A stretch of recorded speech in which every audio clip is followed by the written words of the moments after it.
thank you very much. میں we all are, مجھے گرو ہے آپ سے، میں آپ سے بات کر رہا ہوں.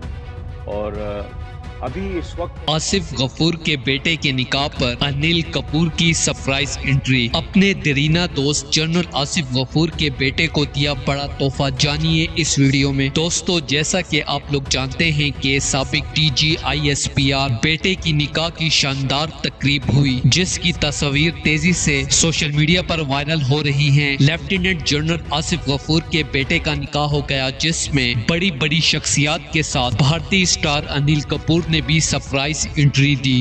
بس میں آنا چاہتا ہوں پاکستان، میں آنا چاہتا ہوں، جس کی تصاویر تیزی سے سوشل میڈیا پر وائرل ہو رہی ہیں. سعد غفور کا نکاح اسلام آباد کی مقامی مسجد میں سادگی سے ہوا، لیکن محل نما گھر میں پروقار تقریب سجائی گئی، جس میں فیملی کے ساتھ ساتھ بڑی بڑی نامور شخصیات نے بھی شرکت کی، اور خاص کر بھارتی اسٹار انیل کپور کی شرکت توجہ کا مرکز رہی، جنہوں نے آصف غفور سے دوستی کی وجہ سے شرکت کرتے ہوئے سعد غفور کو گھڑی کا تحفہ بھی دیا. دوستو، اس حوالے سے اپنی رائے کا اظہار کمنٹ سیکشن میں دیں. ویڈیو اچھی لگے تو لائک کریں اور اس چینل کو سبسکرائب